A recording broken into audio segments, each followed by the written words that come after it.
Hello everyone, welcome to my YouTube channel. In today's video lecture, we will discuss about electric field, then electric field intensity, and we will study about the derivation of electric field intensity. Okay, so let us start with first point, electric field. An electric field is defined as the region where the forces act. So this field varies with respect to position or time, or we can say both. So in this case, electric field is present everywhere surrounding the positive charge Q1. ये एक आपका Q1 positive charge है और एक दूसरा point charge है यहाँ पे, और दैट इज Q2. और यहाँ पे आप देख सकते हो एक रीजन यहाँ पे फॉर्म हो चुका है due to that Q1, and this is nothing but the electric field of that point charge Q1. So when Q2 is closer to that Q1, then the force is acted on Q2 also. Okay, so the nature of that field around Q1 we can see in this figure. Later on here we will define the electric field intensity. Basically this electric field intensity is denoted by E bar, and it is defined as force per unit charge. So here we can write E bar is equal to F12 bar upon Q2, and where F12 bar is nothing but vector force acting on Q2 by Q1. So here we can see this is our Q2 and this is the point Q1, और यहाँ पे force act हो रहा है on that parameter that is Q2, और due to that Q1. तो दो condition यहाँ पे आपके फॉर्म होते हैं. एक फर्स्ट कंडीशन होता है आपका the force acting on Q2 due to Q1, और सेकंड केस होता है the force acting on Q1 due to point charge Q2. Okay, तो हमने यहाँ पे कंसेप्ट के लिए कंसिडर किया है situation. Here the F12 bar is nothing but vector force acting on point charge Q2 by Q1. तो एक ये आपका Q1 चार्ज है, that is nothing but your starting point, और Q2 एक आपका दूसरा पॉइंट चार्ज है जिसे हम एंडिंग पॉइंट बोलेंगे, और we can say the terminating point. और यहाँ पे एक वेक्टर फॉर्म होगा आपका again. This is your starting point and this is ending point, so that's why we can write here as a F12 bar, that is vector force acting on Q2 by Q1. Okay, so the nature of Q2 is such that it should not disturb the field around Q1, hence the charges are placed in a spherical coordinate system. So here we can consider the R, that is capital R, is the distance between Q1 and point Q2. So the force acting on this point Q2 due to Q1 is denoted by F12 bar. So according to Coulomb's law, we can write F12 bar, that is force acting on point Q2 due to point Q1, is K into Q1 Q2 upon R square into A12 bar. तो आपका जो K होता है यहाँ पे that is nothing but constant of proportionality, जिसे हम proportionality constant बोलते हैं. Then Q1 is positive charge which is placed at origin. Then Q2 is positive test charge and R is the distance between Q1 and Q2. So here this A12 bar is nothing but unit vector in the radial direction, and we can find here the value of this A12 bar, and that is the unit vector value. Then उसके बाद जो हमारा E होता है that is electric field intensity. It is defined as force per unit charge. तो उसके लिए आपको फर्स्ट फोर्स का वैल्यू पता होना चाहिए. तो हमने ये अकॉर्डिंग टू कूलम्स लॉ यहाँ पे कैलकुलेट किया है. So we can directly put here the value of F bar in previous equation, that is E is equal to F by Q. Okay, तो F12 का वैल्यू हमने already calculate किया है by using Coulomb's law. तो हम ये value directly यहाँ पे पुट करेंगे, डिवाइडेड बाय Q2 आपका एज इट इज रहेगा. Okay, so the equation becomes E bar is equal to K into Q1 Q2 upon Q2 R square into A1 bar A12 bar. तो यहाँ पे आपका ये Q2 कैंसिल हो जाएगा. So this will become K into Q1 into R square upon A12 bar. Okay, so this is the value of E bar, that is electric field intensity. So again we can put here the value of K that is our proportionality constant, and we know the value of K is 1 upon 4 pi epsilon 0 epsilon r, and for the air medium the value of epsilon r is considered as a 1, so it will become 1 upon 4 pi epsilon 0. Okay, so here in this equation we can put directly the value of E bar is equal to Q1 upon the value of K is 1 upon 4 pi epsilon 0 r square into A12 bar. Okay, so this is the equation of electric field intensity. Later on we will see here the units of electric field intensity. जैसे हमने अभी define किया है, the electric field intensity is defined as force per unit charge. Force का unit आपको पता है Newton होता है, और जो चार्ज होता है आपका दैट इज कूलम यूनिट होता है इसका. Okay, so we can write the electric field intensity unit that is newton per coulomb, और we can say volt per metre. Okay, then after that here we will see the derivation of electric field intensity.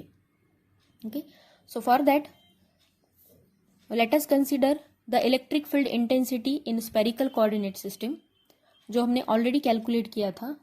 That is the equation of electric field intensity for a spherical coordinate system is given by E bar is equal to Q1 upon 4 pi epsilon 0 r square into A12 bar. ये equation था आपका for spherical coordinate system के लिए, और in this case we have to calculate the equation of E bar that is electric field intensity in Cartesian coordinate system. ठीक है, तो Cartesian coordinate system available है, so that's why we have to take here coordinates in terms of x y and z. Okay, so for that purpose consider 2 point charges like Q1 and Q2. This is Q1 point and this is Q2 point present in the Cartesian coordinate system. Let us consider the coordinates of Q1 be x1, y1, z1, and the coordinates of Q2 be the x, y, z respectively. Then we will derive here the equation of electric field intensity at this point Q2 due to point Q1. Okay, यहाँ पे हम electric field intensity calculate करेंगे on particular charge point Q2 due to point Q1. So that's why ये जो आपका arrow रहेगा ये रहेगा आपका टूवर्ड्स द पॉइंट Q2. अगर आपको बोला है calculate the electric field intensity on point Q1 due to point Q2, तो ये आपका जो एरो है ये आपका अपोजिट हो जाएगा, ये आपका टूवर्ड्स Q1 आ जाएगा. ठीक है, लेकिन यहाँ पे हमने कंसिडर किया है the point that is the force acting or the electric field intensity at point Q2 due to point Q1. Okay, so that's why यहाँ पे ये जो arrow रहेगा आपका towards Q2 रहेगा. Okay, so remember that here the point Q1 is not at origin. क्योंकि यहाँ पे एक आपका point present है, origin पे है एक, और ये का point आपका Q1 है. तो यहाँ पे जो हमने Q1 स्टार्टिंग में कंसिडर किया है ये ओरिजिन पे हमने नहीं किया है कंसिडर, ये आपका अलग पॉइंट है और जिसके कोऑर्डिनेट्स आपको दिए हैं x1, y1 and z1. Okay, so now electric field intensity at this point that is Q2 point is given by E2 bar is equal to F12 bar upon Q2 bar. Again जो आपका electric field intensity होता है that is force per unit charge. Force का value पता है आपको F bar divided by force acting on point Q2 आपको निकालना है. So that's why we have to take here denominator term as a Q2. अगर Q1 होता है तो we can use here instead of Q2 as a Q1. Okay, और direction आपका यहाँ पे रहेगा F12 बार, बिकॉज ये आपका स्टार्टिंग पोजीशन है और ये एंडिंग पोजीशन है. तो जब भी आपको वेक्टर रिप्रेजेंट करना होता है तो we can write here F12 bar. Okay, so here F12 bar is nothing but vector force on Q2 exerted by point charge Q1. Okay, तो यहाँ पे ये इक्वेशन हमें मिल चुका है, तो उसके लिए आपको फर्स्ट कैलकुलेट करना पड़ेगा the value of this F12 bar, और जो आपको मिलेगा यहाँ पे with the help of Coulomb's law. So according to Coulomb's law F12 bar is given as K into Q1 Q2 upon R12 square into A12 bar. So here this K is nothing but constant of proportionality that is 1/4 pi epsilon 0, and for free space the value of epsilon r is equal to 1. Then a12 bar ये होता है आपका unit vector in the direction of q1 to point q2, and r12 is the distance between q1 and q2. Okay, और ये जो आपका mod of r12 बार होता है ये आपका उसका मैग्नीट्यूड वैल्यू होता है. ठीक है, then we can write here e2 bar is equal to 1/4 pi epsilon 0 into q1/r12 square into a12 bar. तो ये इक्वेशन आपको यहाँ पे हमने E2 का वैल्यू कैलकुलेट किया था already. This is the E2 is equal to force per unit charge. F12 का वैल्यू हमें पता है by using Coulomb's law.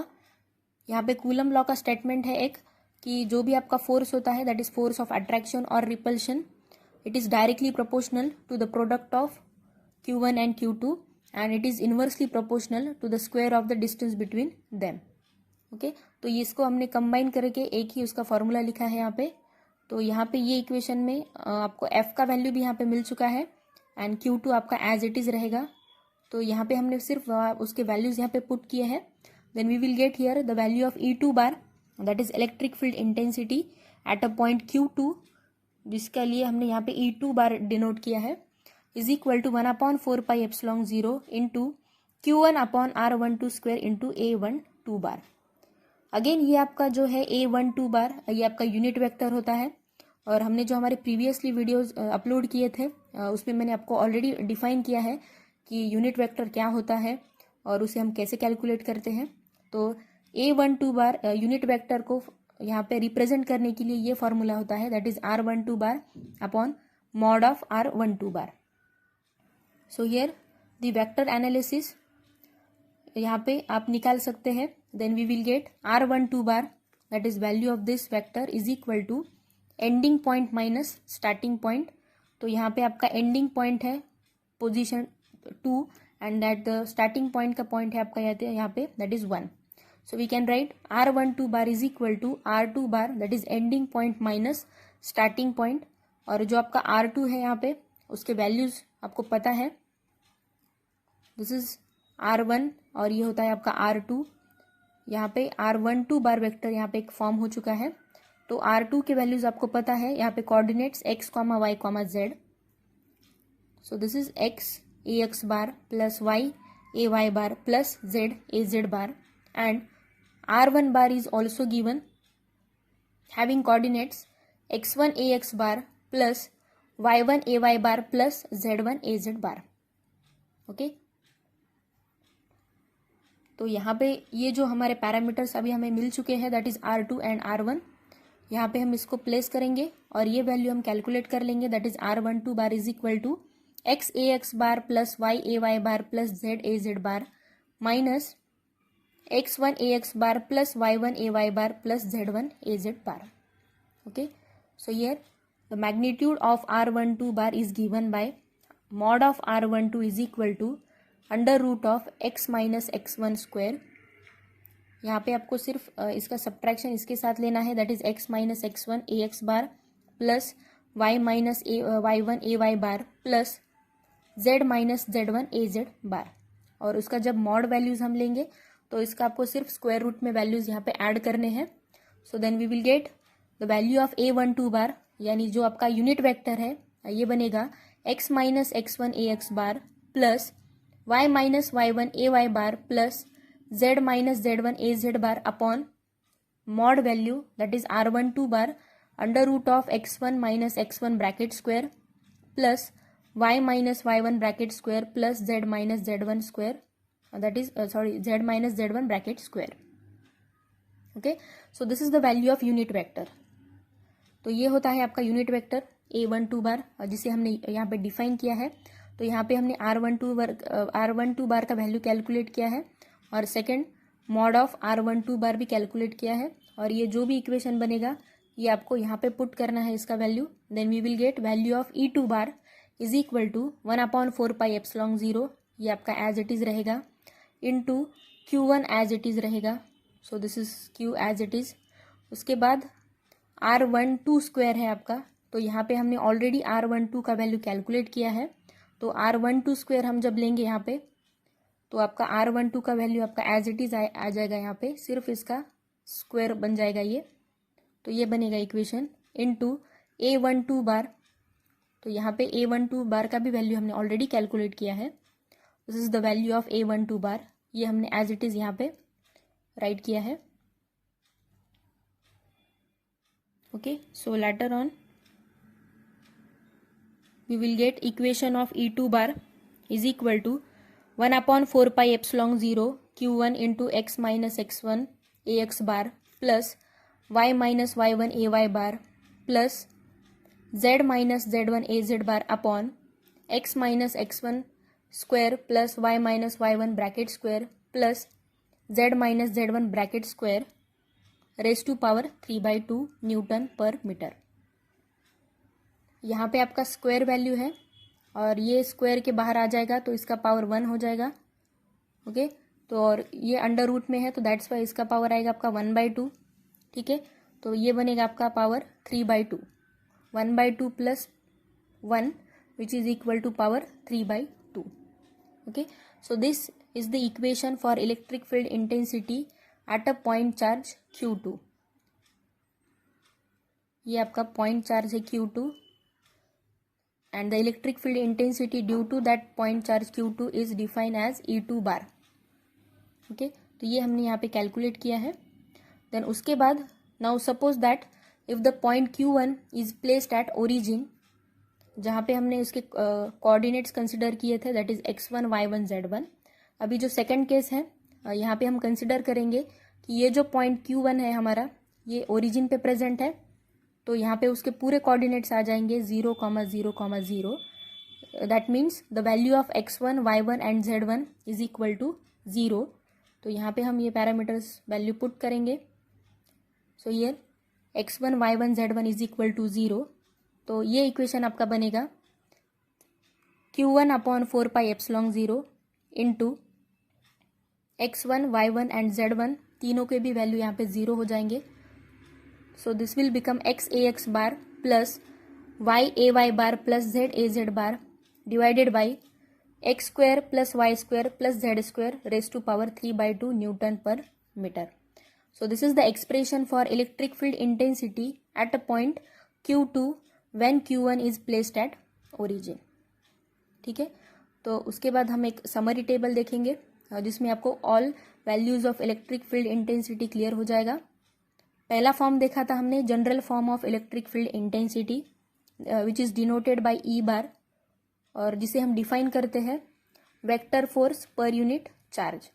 Okay, तो ये होता है आपका general formula for the electric field intensity, that is force per unit charge. Second formula है E bar at Q2 in spherical coordinate system. तो जब भी आप स्पेरिकल कोऑर्डिनेट सिस्टम कंसिडर करोगे तो वहां पे आपका x, y and z present नहीं होगा। So that's why the value of E bar is equal to Q1 upon 4 pi epsilon 0 R square into A12 bar। ये हमने ऑलरेडी कैलकुलेट किया है। उसके बाद if Q1 having coordinates x1 y1 z1 and Q2 having coordinates x1 x, y, z are in Cartesian coordinate system, तो ये आपका जो भी इक्वेशन था ये पूरा कन्वर्ट हो जाएगा इन टर्म्स ऑफ कार्टेशियन फॉर्म, जिसमें x, y, z, x1, y1, z1 present होंगे। ओके, देन फोर्थ कंडीशन है आपका if Q1 is at origin और Q2 आपको पॉइंट दिया है जिसके कोऑर्डिनेट्स आपको दिए हैं, that is x, y, z, तो आपका इलेक्ट्रिक फील्ड इंटेंसिटी का इक्वेशन क्या होगा कार्टेशियन कोऑर्डिनेट सिस्टम के लिए? तो ये बनेगा E bar is equal to Q1 upon 4 pi epsilon 0 into x ax bar plus y ay bar plus z az bar upon x square plus y square plus z square raise to power 3/2। ये हमने already यहाँ पे calculate किया है। ठीक है, ये जो तीनों भी फॉर्म हमने यहाँ पे देखे हैं समरी टेबल में, ये हमने ऑलरेडी 1 बाय 1 जो हमारा प्रीवियसली पार्ट है यहाँ पे 1 बाय 1 इक्वेशन लेके हमने ये सॉल्व किया है। और यहाँ पे the units of E bar is newton per coulomb और volt per metre. Okay, so this is very important part of electric field and electric field intensity. So guys, this is all about our today's session. I hope you will like and enjoy. Today we will stop here with motivational quote. Today's motivational quote for you is, don't stop when you are tired, stop when you are done. Thank you for watching my videos. Please like, share and subscribe to my channel. Thank you so much.